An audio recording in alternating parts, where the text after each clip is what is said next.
Well, I love speaking with game changers and disruptors, and that describes my guest today.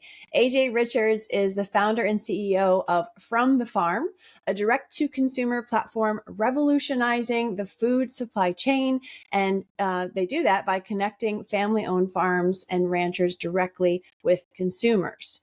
And AJ has a background in agriculture, which we'll hear more about momentarily, and a commitment to food sovereignty. I love that word. I love that phrase.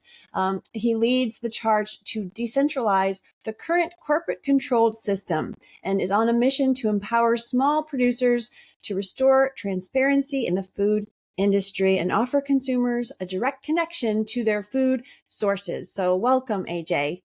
Thanks for having me, Carrie. I appreciate it. I'm excited to be here. Awesome. I'm so excited about this conversation as I was sort of brushing up on different things on your website and with social media and things like that. I would love to hear, I'm a big fan of storytelling. I think we can all learn a lot from hearing each other's stories. So maybe we could just start out with, tell us your story of how you ended up where you are now with From the Farm. Yeah, absolutely. I'm 41. It's been a life journey to get into agriculture. I grew up in a family of 5 generations at the time. There are 6th-generation ranchers now. Our family homesteaded the Arizona Strip, we call it. It's north of the Grand Canyon, so you can only access it by going into another state and then down in. That's why it's called the Arizona Strip. It's cut off by the Grand Canyon. So our family homesteaded that in 1916, and they've been ranching in the southern Utah, northern Arizona area since then. So I grew up with family that were ranchers. My parents were not. And so as the cousin, I got to do the cattle drives and the brandings and all those things. It was a lifestyle I wanted. But I remember an uncle telling me one time, if you want to be a millionaire rancher, you have to start with 10 million because you'll lose it all and you'll have $1 million left. Wow. And so he was just kind of articulating the challenges that faced the producers. And this was early on. And so I didn't think too deeply into that. I just was clear that it was tough to ranch. And all of my family had what we call off-farm jobs. They were doing other things to make ends meet. And they did that because ranching is a lifestyle. It's not a profession. And so you'll go work a full-time job to keep your lifestyle when a lot of other people would look at that and say, isn't that just your job? And that's kind of the problem that we have today, is that ranching isn't, or farming isn't, a full-time job. But anyway, so I grew up around that, was mentored and watched and guided by my family that are in that space. Just lots of admiration for who they are as people, their work ethic, and so forth. So yeah, I joined the military at 18. I left home, Army National Guard. So I left home for a little while, came back, and ended up deploying to Iraq when I was, a few years after that. And then when I got back, service, by the way. Yeah, it was my honor. So when I got back, we ended up in Phoenix, Arizona. I owned a CrossFit gym, was the first CrossFit gym in Mesa. And then from that, I started a company called Rush Club. It was a head-to-head competition where we put CrossFit athletes for title belts. And we grew that to 250,000 live viewers on a live broadcast 4 times a year. We would have 300 to 900 people in house that paid tickets to be there. It was a sporting event. Oh. And it was a lot of fun. We were learning a lot, but it was my first attempt at entrepreneurship at a large scale. And so lessons come hard sometimes. So, isn't that the truth? Yeah. But my goals were always to make that millions so I could get on a ranch. And I was trying to do all these other things. And then in 2018, ended up in a bankruptcy. And at that point, I was like, you know what? I've been trying to do all of these things just to get into ag. Why don't I just go get into ag at this point? So I reached out to my cousin and I said, hey, can I sell beef for your ranch? I want to sell direct to consumer. I think we can do this. And he said, yeah, let's do it. So that's how I got into agriculture, personally, for myself. And that was right at 2019. And then COVID hit. And so we started growing. The business was trending up. We were getting more and more monthly consumers that were expecting a delivery every month or every other week. And then we called to get our next round of processing. And they said, we can get you in 18 months, which was crazy because prior to that, it was, yeah, we can get you in next week, no problem. So when you call your local slaughterhouse, now they tell you a year and a half, something's really wrong. And so that's where the supply chain as a whole became very apparent for me, and the vulnerabilities that we are in as a nation. Yes. Um, and then my whole life just kind of took a direction where I knew I was headed, right? That was where it was clear that we need to fix something in our country or we're in really big trouble. I mean, we are already in really big trouble, so we kind of need to fix it now. Yes, and that's And the yeah, solution that you're providing. And mhm. and like I said, in brushing up on some of your videos, I by great videos, by the way. I'd love to Thank know you. who produces those. Yeah. Yeah, So, we've got incredible partners. That's Harmon Brothers. They did the crowdfunding for The Chosen and The Sound of Freedom, and we wow. brought them on our team to help us because we knew morally, ethically, the way they communicate, our visions were aligned. So Oh, it was excellent great. choice. Wow, that's Yeah. great. Yeah. So I just took a little quote from one of the videos I saw, and it mentioned, since 2017, relatively recently, 150,000 farms have been shut down, and Yep. working farmland has been reduced by 21 million acres. You can see how this is crippling farmers. So maybe could you describe a little bit more about, what danger our food system is in? Yeah. Yeah. So because we've become so centralized, that's why we saw the supply chain break. So four companies control 85% of the meat supply chain in America. That's JBS, Cargill, Morfrig, and Tyson. JBS and Morfrig are Brazilian owned, so we don't even own two of the largest of the four that control our nation's food supply chain. It's quite Um, unbelievable when you think about yeah, it. yeah, it's crazy. That this is the result of Reagan's policy in the 80s to change the antitrust laws. So that's what caused this. People say food shouldn't be political. It is because it's used as a tool. But it's political on both sides. The pendulum swings, right? The issues that got us here were made by the Republican Party when Reagan did what he did. And now the issues are being exacerbated by the left, talking about climate change and global warming, and they're just piggybacking for more control. So it just swings left to right. And we, the American people, are in the middle, um, just trying to figure out where our next meals are going to come from and if we can afford it and if it's going to poison us, right? So this is a game of billionaires and massive corporations, and we're all just kind of cannon fodder, hoping that somebody cares about who we are at all. So Yeah. Yeah. yeah. And I think, you mentioned what would change for you with COVID and everything. And I've heard it said the other way too, like, because of COVID, that it provided an opportunity for maybe consumers to really look for the local producers and find the sources that are more locally Yep. produced. So I guess kind of, a lot of things happened during that, and one of Yeah. them was some of us, more of us waking up to the fact of, hey, we better figure out what we're going to eat. Yeah.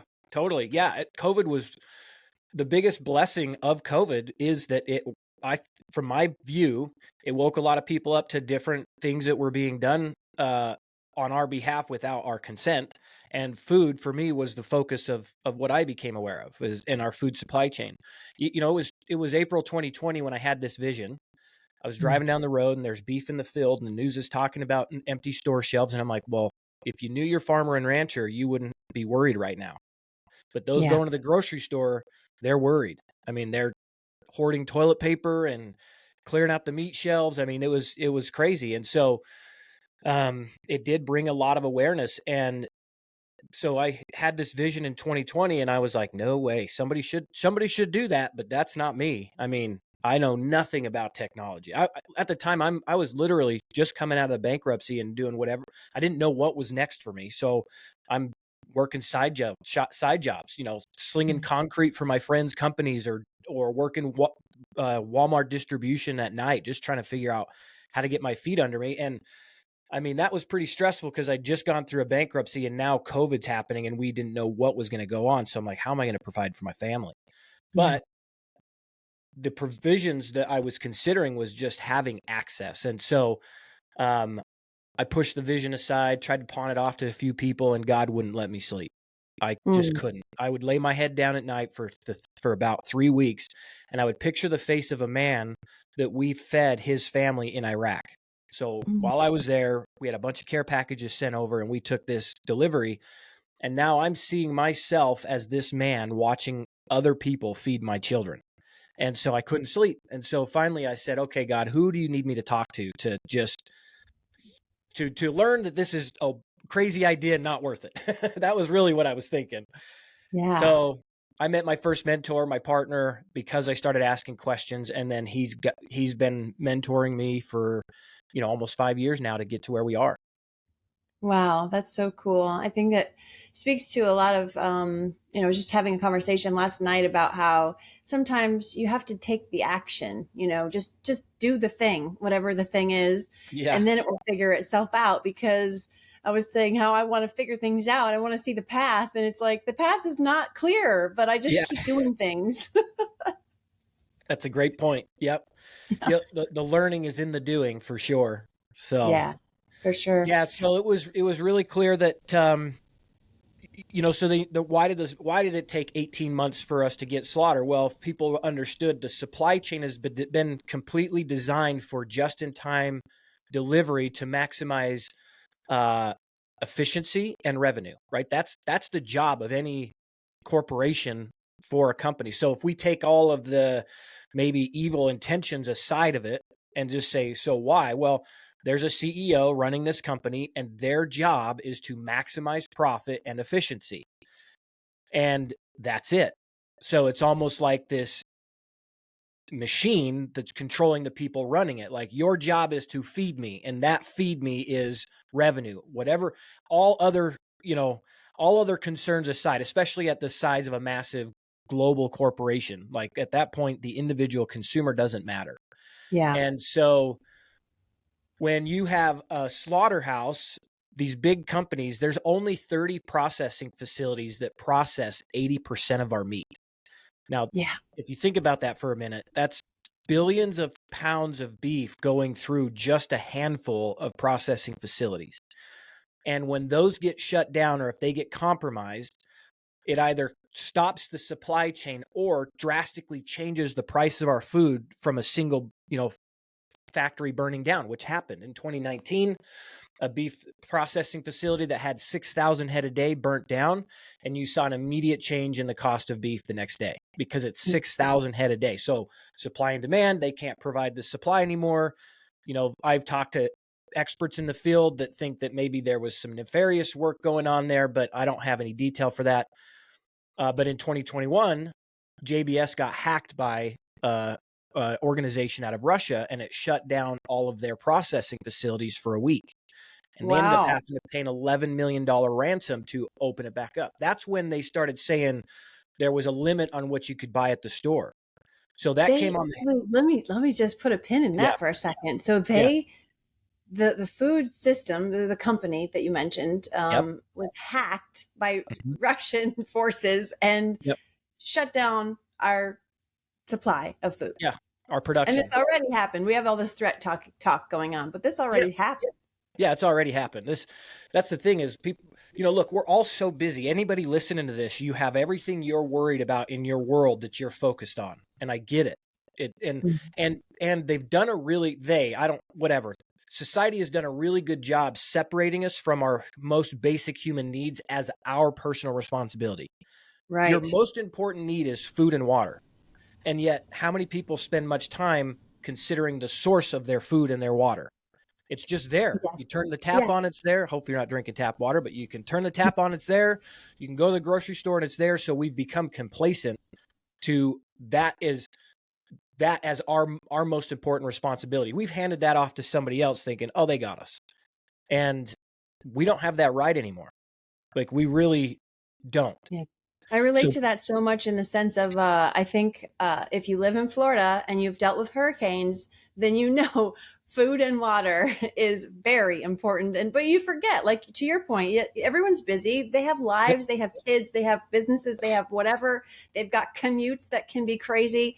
So I get it too, and I have a lot of empathy for that. But we're at a time, I think, to the point, what you're doing is that we've got to take responsibility and figure it out. yeah, yeah. And It, I like the saying, it's not your fault, but it is your responsibility, right? So even somebody who's chronically ill, you probably didn't know about all of the damage that the food you were eating was causing you. So it's not your fault. I mean, they literally put poisons in the food that caused you to have the conditions you have. That's not your fault. But as soon as you become aware of it, it becomes your responsibility to reverse or to change.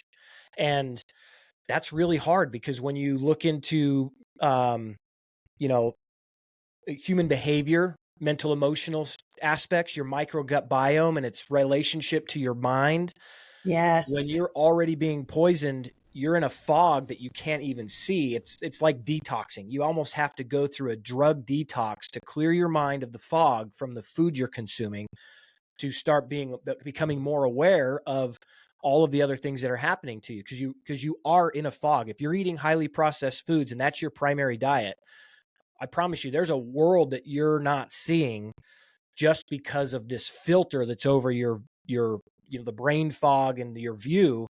That when you start working through that and you clean your diet, your gut becomes more healthy, your brain becomes more healthy, and now you can start seeing the world with possibility and all these other things that maybe you didn't see before. It just, that just makes me think about, do you want to take the red pill or the blue pill? I mean, do you Yeah. really want to wake up from this matrix? Is why they say the Matrix is a not a, it's a Yeah. documentary. Like, I Right. mean, Yeah. like, this is real. I mean, if you are absolutely, your different glands and things are shut down from, Yep. your pineal gland, as they Yep. say, and lots of functions of your body are shut down if you are on ultra processed foods. And a lot of people are just unaware of this. I find so much unawareness in conversations that I've had. And yeah, so Yep. I wanted to share with you too things I've shared on the podcast before. So maybe some listeners already know about where I come from. But I mean, I grew up in Iowa when I was a little kid, and before moving to Florida. So I have a lot of fond memories of living on a farm and being a kid, not being aware of any of the business side of it, things. But remember overhearing conversations with my grandmother, who had actually owned two farms and was very, very proud of that.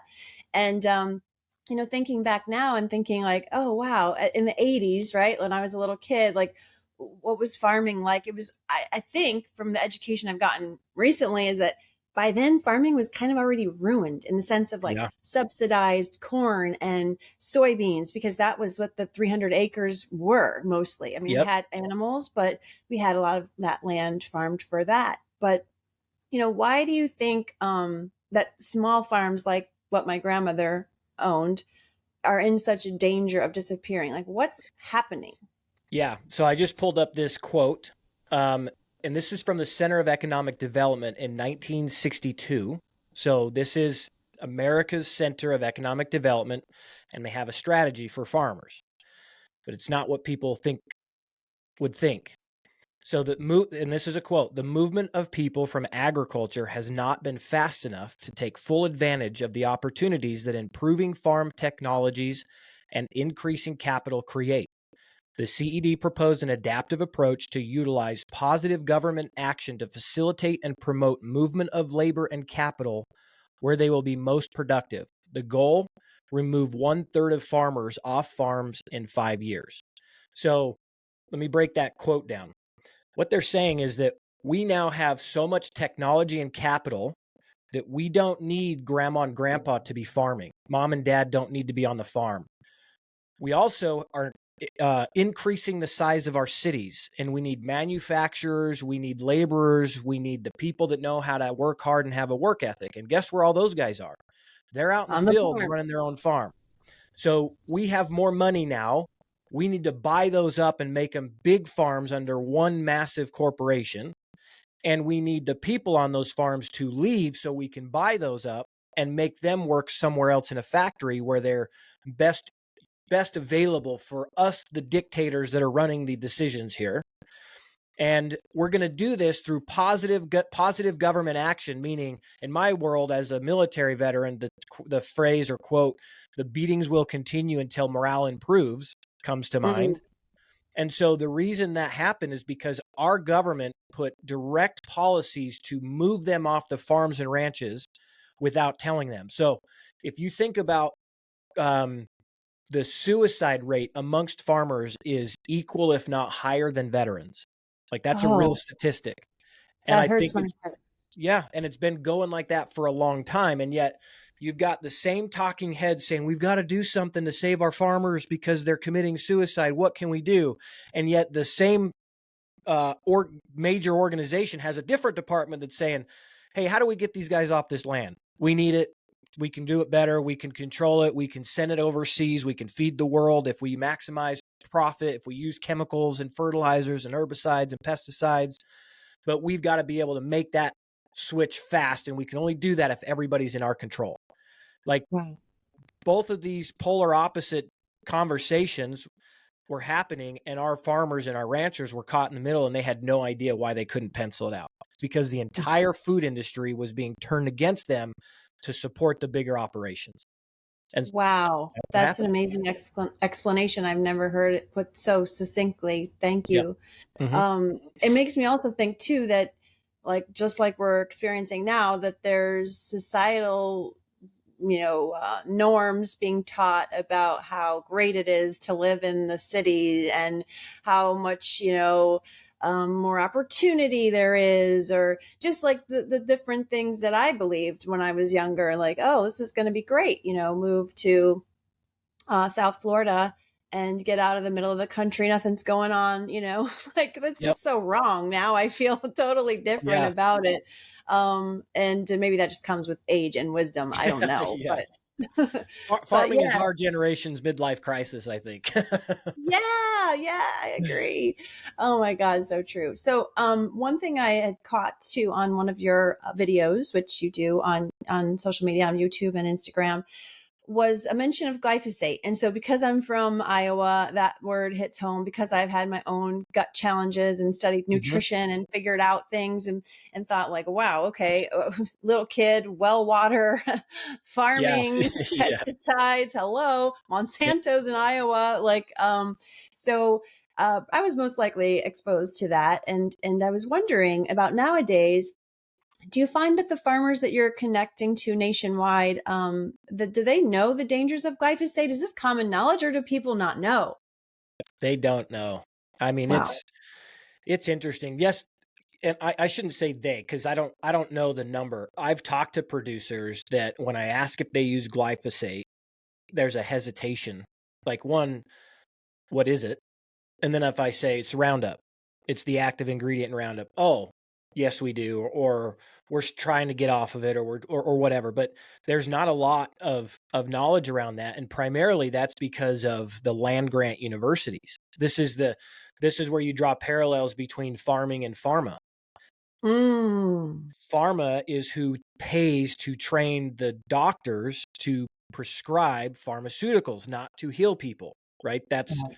Callie Maines. If anybody looks up Callie Maines, she'll tell you that's exactly what, or is it Casey? Yeah, Casey. Casey's the woman, and yeah, Yeah. it's tricky. Casey, his the sister, Casey Maines, she was a doctor, and when she tried to actually provide nutritional guidance, she was scolded because that wasn't her training. Your training is to prescribe medication. So if you look at that on the farming side, the land grant universities that are the ones that are training the next generation of farmers. So if you go to a land grant university and you go into ag, you're being trained by big corporations that are the chemical fertilizer corporations or the pesticide corporations. You are trained by Monsanto because Monsanto is paying a lot of money to fund those land grant universities. So you didn't know. Again, it Mhm. goes back to it's not your fault, but it is your responsibility. And those things take time because, I mean, the empathy I have for producers is just imagine they want to just do the job that their dad taught them, right? Or their granddad. And then Mhm. somebody shows up with some fancy words and some fancy offers and shows, I think back to the first guys that used fertilizer, what that must have been like. Some guy shows up, sprinkles some magic fairy dust on the ground, and all of a sudden the yield just explodes. And they're like, holy crap. Okay, yes. But they didn't know the damage they were causing to the microbiome in the soil, the micro soil biome, and they didn't know what they were doing to all the beneficial insects that were flying around their properties. They didn't know. They had no Mhm. idea what the downstream consequences were. And now there's a concerted effort to try to help educate that. And when a producer has the opportunity to hear it in a way that's not threatening, or that you're wrong, you did this wrong, that nobody wants that. I don't want No, that. You don't have to absolutely. be a producer. I was in the gym space. You don't want anybody to tell you you're doing it wrong. You wanted to be shown maybe how to do it better. Right. And so, yeah, it's still, the word's still trying to get out there. If you're an independent producer, I've learned that if they grow for themselves or for their own downstream channels or their own outlets, they're very aware, because their field of view opens from, this is how we've always done it, to this is how we're going to do it. So now they've got this wider field of view of opportunity, and that gives them the ability to start questioning everything that they've been taught. Not because you're, disrespecting dad or grandpa, but because you maybe realize, like, it ain't penciling out. We've got to look at different ways to do this. And the economics might be the first thing that they're looking at, but that's fine. If economics is your pain point, you've reached the maximum threshold of pain, and that's what has you start looking around. Great. Because Mm, I have producer friends that have left that way of doing practice, and they're putting a ton of extra money in their bank account because they're not putting it into diesel fuel to till the ground and fertilizer to spray the ground and herbicides and so forth. You know what I mean? They're not doing that. So all of that money goes into yeah. their bank account. Now they took a few years of loss, because soil is like a human being. There's some real and amazing similarities in, God had a design, of course, right? The Right. soil, the microgut biome in our gut feeds our brain and helps us become more productive as a physical organism. The and that's at the micro level. The microbiology in the soil is what feeds the planet. You know, we're very faithful people here. This is a calling that we're on, and so the soul is also fed by the word. It's like at the micro level. So there's like patterns that I think God creates in our world, and if we can see those patterns and go back to the source, the word is what edifies the soul, the soil is what edifies the planet, and our microgut biome is what edifies this physical being. And so Mm, as these guys become more aware of these connections, they move away. That soil has to build up its health over time, but now all of a sudden it's back to what nature had, and it no longer needs all these inputs. That's not good business for Monsanto, right. or Bayer, because Right. it's the same people. Right. No, Oh my gosh. I did a quick Google search the other day on Bayer. I said Bayer products, and it was really weird. I was like, did I get the right website? Because it listed a bunch of vegetables. It was like tomato, zucchini, and I was like, wait, what? So interesting. who knows what they're up to Yeah, anyway. very Um, interesting. I also had a really great conversation with Sally Fallon Morell on the podcast, Weston Price Foundation. Not Oh sure if yeah, you're uh-huh. familiar. Yep, Yeah, I absolutely. was so honored to have her on recently. And one of the things she pointed out to me is how there are so few butchers, privately owned butchers. And I thought to Yeah. myself, is there like a war on producing your own meat? And is that part of what you're trying to overcome at all? Yeah. Yeah. So during my when I first had the vision, I met my mentor. He's like, listen, the last business I would ever go into is technology. And he was in tech, and he said, because only 1 in 2,000 make it. So if Mm, you really feel like this is your calling and you need to go down this route, you better know for sure that there's a need. So I spent 3.5 years researching, asking questions, working different jobs to make sure that if we go forward with this software that we built from the farm, that it's actually going to be helpful. Because I didn't want to waste people's resources, investors or time or whatever. And I already went that route, as we discussed. I already learned those lessons. And so during that 3.5 years, I ended up running a USDA slaughterhouse in Cody, Wyoming for a short time. If you would mm. have told me that in 2020, I would have quit before I started. Yeah, And I think God doesn't tell us everything we're going to be up to for that reason. Some of us would choose not to be born. so, that's um, right. so I ended up running a slaughterhouse, and that's where I got connected to the last piece of what I really didn't understand in our supply chain, which was processing, which is the last stop before you and I can eat it unless we're doing it ourselves. And so that's where I started learning about the supply chain from that aspect. It was already the slaughter that we had a hard time getting into. But then you find out there used to be 10,000 slaughterhouses nationwide, and there's less than that now, quite a bit less. And so when you recognize that 80% of our food is processed by 30 facilities, that starts showing the vulnerability that we have as a nation at that level as well. Now, there's a lot of people trying to get into processing and building processing facilities, but it's this challenge of chicken and egg. Our supply chain has to have these facilities. They're like, we're in big trouble. Like, I'm not going to sugarcoat it. We're in big trouble. And yet the consumer isn't educated enough to know how big of trouble we're in. So you have these people that have invested time, money, and energy to build these facilities, and yet there's not enough awareness to have consumers shift the massive buying power of the consumer to something that's good, to preserving our own food supply chain. So a lot of these guys build up knowing that there's a need, but yet find a lack of ability to make it work financially because the system is still go to the grocery store, go to the grocery store, go to the grocery store. And so they run for a little while and then they close. And so you have these people trying to make a difference, and yet we don't have enough awareness on a national level for the shift to happen yet to be sustainable for these guys when they open. So yeah, it is a really big challenge. And yeah, that's a really big challenge. Makes me kind of think about too, eating local, right? Like we hear this phrase, there's different phrases, like things that become like catchphrases. And then I think people don't even know, like, why is that even important? It's like gluten-free, because then marketing takes over and it makes it all shiny. And it's not even really about gluten-free anymore. It's about selling products. Yeah. So like when it comes to, why, our food traveling far, far away, and then, eating local and being important. Could you speak a little bit about why? I mean, I think we've kind of covered it, but just sometimes it's good to hear it over and over again in different ways. So why is it important to eat local or consider how far your food travels? Yeah, that ties into our food supply chain as a whole, which is that because we've become so centralized, there's so many different touch points on our food system that if they were compromised could cause a complete collapse. So if only 30 facilities process 80% of our food, and I'm going to go down a rabbit hole, but I know the statistics are real, and we have tens of millions of illegal immigrants in our country, many of which we know are here to do harm, and they're waiting for becoming activated, right? This is not my info. I sat in conferences where the people were working directly with this. They've shared this real data. It's public knowledge. So I'm not throwing, made up numbers out there. If 30 of those facilities were compromised, we have famine.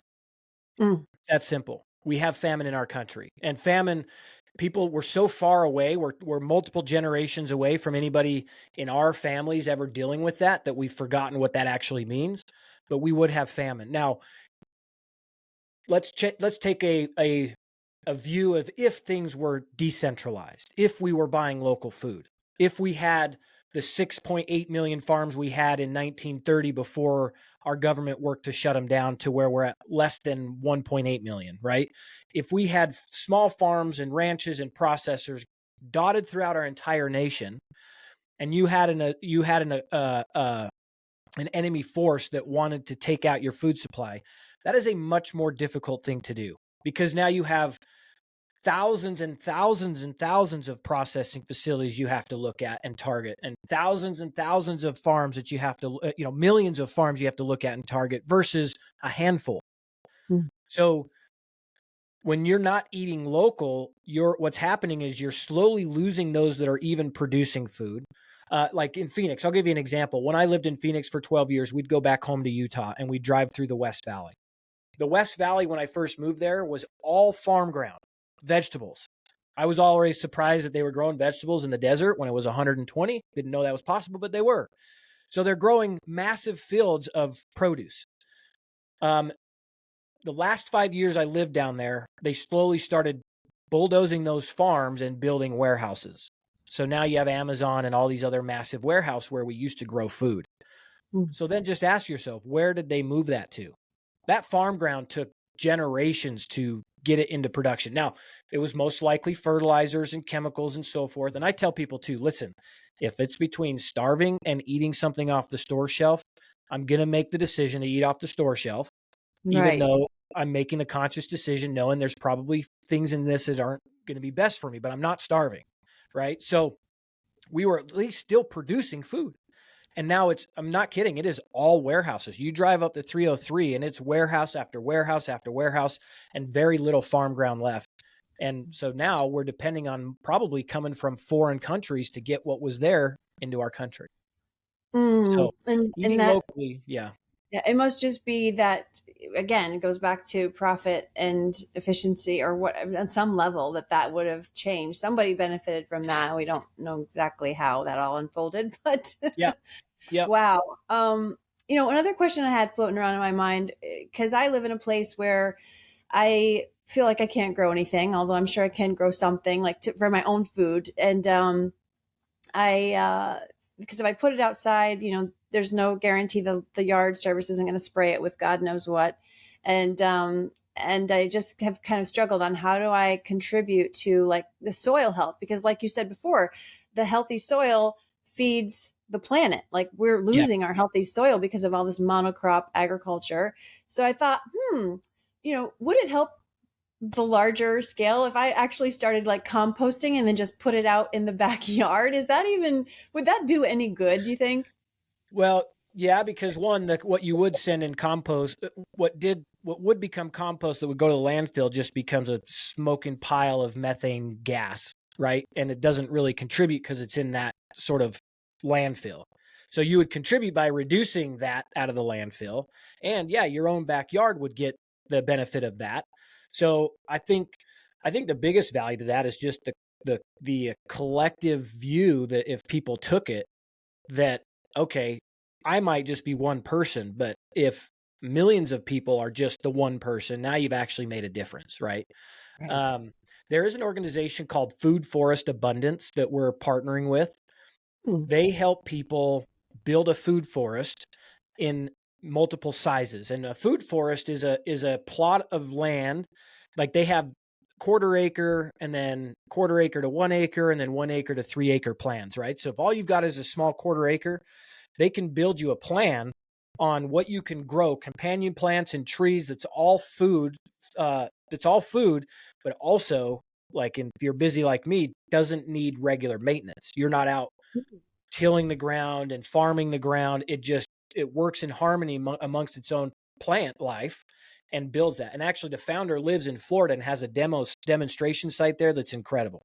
Oh, And really? so, What city? Do yeah, you know where it is? nope, but I'll get you that information and maybe make a connection. But they're incredible. And so he said, look, I could leave this home, and barring any natural disaster or man-made coming in and wiping it out, it's going to produce in perpetuity, ongoing. It'll just keep Amazing. going. That's And great. so the more people that start doing that, the better.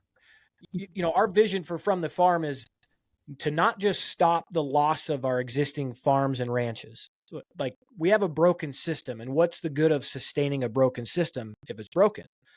The idea is that we simplify the process of selling food and connecting with consumers so much that it becomes like Airbnb. Airbnb made short-term rentals so simple that anybody thinking that they could make a little extra money doing it, all they had to do is post it on the website because Airbnb took care of the rest. Right. From the Farm's goal is to be that same thing. There's somebody in a cubicle beating their head against the wall because they hate that life, and they probably have an Instagram feed full of homesteading and farming and gardening, and they're trying to figure out how to make that work. But to make it work financially and take on the logistics and the marketing and the growing, that's a big job. But if Yeah. From the Farm has its way, it will become known, just like Airbnb, where somebody will say, hey man, I know you really want to farm. Have you heard about From the Farm? Like, they need more growers. You literally just have to have food, and there's people waiting to buy it. So now backyard gardeners or people that really want to get on their own homestead have a path to do that without having to take on all of that other work. Wow, you just unlocked a whole new level of my understanding of what From the Farm was all about. So, Yeah. one thing I noted here too was you put on the website, right? Straight from the website was your vision will only succeed if American consumers are as committed to saving their own food sources as we are. Together, we can build a resilient food economy that empowers small farms and secures our food future.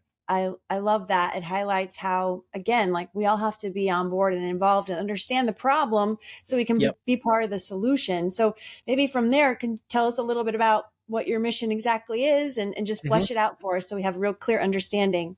Yep. So fromthefarm.org is a marketplace.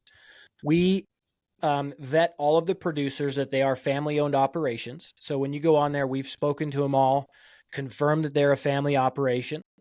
We don't confirm their practices. That's your job. They'll put on there with if they're corn and grain finished, if they're regenerative, if they're grass. So they'll put some hashtags in there on their practices. But your responsibility as the consumer is to get to know, and that's why our slogan is "Shake the hand that feeds you." So your responsibility is to get to know them and ask them if they're following certain things that matter to you. But we've made that connection simple. So From the Farm vets their producers, and then it's an e-commerce marketplace. You go on there and you can type in the search what you're looking for, and it'll pull up the farms or ranches that have it. Our long-term goal is that we're hyper local. We are building this from the ground up, so it takes time to meet the farmers and ranchers, to share our vision with them, to be like all the other people coming their way, filter through that they can trust us, that we're not like all these other companies that they've heard from. And so it takes time to build that trust and get them on board. But the From the Farm marketplace that does the transaction of food is designed to be built by and for the producers. So the commission that we earn from the sale of food is only enough to run the platform and to do the additional marketing collaboratively. So our job is to market from the farm for consumers to come in and find their producers, build those relationships, and buy direct through the platform. That collaboration allows us, in my belief, to compete with the big organizations that are doing it their own way. Now, I use compete loosely. We cannot compete in their sandbox. It's billions of dollars and lots of lobbyists and government people in their back pocket. So we have to build our own sandbox and just do it our way. But it is a Field of Dreams movement. Like, we had to build it first and then pray that the people will come. Just like the slaughterhouse that I was talking about a minute ago. They built these, and if people don't show up in time to support them, it's not going to matter. So we do that to make sure that we can build when I was spending that 3.5 years asking questions, the number one thing that came up was from the producers is we need a competitive marketplace, meaning we need a marketplace that exists for us to get the retail dollar, not just to sell wholesale into the big supply chain where they can manipulate what they pay us because they have the buying power. And so that's From the Farm. From the Farm is designed to help people shake the hand that feeds them, to build a platform where we as consumers can leave the existing market and go to a new one and go and do business direct with the people growing our food. Because the other part of that is that they need your help. As you've heard, they are under attack from all different areas. And just like Amos Miller and the issue that went down with the Pennsylvania Amish farmer, when he was attacked by his local government, he won. But he won because hundreds of his customers showed up to his aid. I read somewhere like 400 people showed up for the hearing, and it was like, oh, all these people are professing the impact his food is having on their bodies. When we can connect consumers with their food growers, and then their food grower has a list of people to say, I'm in trouble, I need your help. Now those people that are buying from them can say, our food is under attack, we've got to rally and go support our farmer so they don't lose their farm. That's what has to happen. And so Right. From the Farm is a mission to connect that, to help people get to know one another, the consumer that needs the food and the producer that's growing it for them. Love it. And I know that you're in a big fundraising cycle right now. You've got a huge goal and you're breaking it down, I think, into reasonable chunks, right? Which we Yeah. would. We have a huge goal. So, and I also heard, I caught a little bit of something, so clarify, but I understood there's a return on investment opportunity. So could you share a little bit about that? Yeah. So right now we're on WeFunder. We decided that our first round of raise, we wanted to raise it by the people, for the people. So our campaign's called Feed the People, by the People. And the reason that we're doing that is because when God called us to this work it was also made clear that we can never sell it. Like, that's the issue. A good company will grow, and then if they don't have a commitment to not selling, a big corporation will gobble it up and turn it into what they want. Yep. So we have to be really strategic with how we raise money. We can't have people on our board that are going to force us to sell when one of these big corporations shows up with a big fat check, because we're not doing this for that. I'm doing this so that on my deathbed, I look at my grandkids and I know they have one of our farmers and ranchers' grandkids that they're still buying from. That's why Yes. we're doing this. And we Right. can't do that if we're in it for the money. And so this campaign, our goal is 5 million. Now, the reason that that's the goal is because that's the most you can raise under a Reg CF in a year for the SEC. So it wasn't this number like we have to have it. It's like, we might as well go for the max. And we're actually good with, if our crowdfunding shut down today, we have the success in the path to be successful anyway with what we've already raised. We're at just under $150,000. So we just wanted the people to be able to participate, and we wanted them to participate for a return, not just a t-shirt, a hat, a mug, or something like that. So we had to get our company to a position where we could be SEC regulated to be able to do this. So for it's $100 minimum. That's also why we went to WeFunder, so that anybody can get involved. My favorite comments, people can leave us a comment when they invest. My favorite comments are the $100 ones from the grandma who just got her, Social Security, but remembers that time when they bought from their locals. And so she's like, I don't have a lot, but I believe in what you're doing. That is amazing. That is cool. That's as feel good for us as somebody that puts 10,000 in for the same reason. They both feel great. We need both. But so we went to WeFunder so that you could get in with a minimum of 100. We're doing a rev share payback. So you'll get 2x for the first 250,000 we raise. It's a 2.5x return. We're almost there. After that, it's a 2x return, and that gets paid back 15% annually over the time it takes to pay you back. So the faster we grow, you could get you could double your money in 5 years, which is a great investment. If it takes us longer, that investment slowly starts becoming, less valuable. But everybody that's invested so far, they're like, listen, we ain't in it for the money. We're in it because this has to happen. If we don't, the people getting behind us, they're aware. They're like, man, if we don't fix something and we see that your solution is one of the best out there right now, we're in because of that. So great. Well, I better get in quick. yeah, we'd love to have you. That'd be great. I also created a list recently of Florida farms, and didn't have a chance to check your site yet about which ones might be on it or not, but I'd be happy to share that with you too in case it helps. Yes, that would be amazing.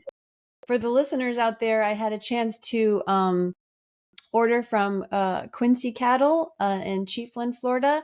And wow, I mean, we're talking amazing. I'm just like the steak, my mom and I were freaking out how good it was. I mean, just next level when it's regeneratively farmed. And so as far as I know, that's what's going on there.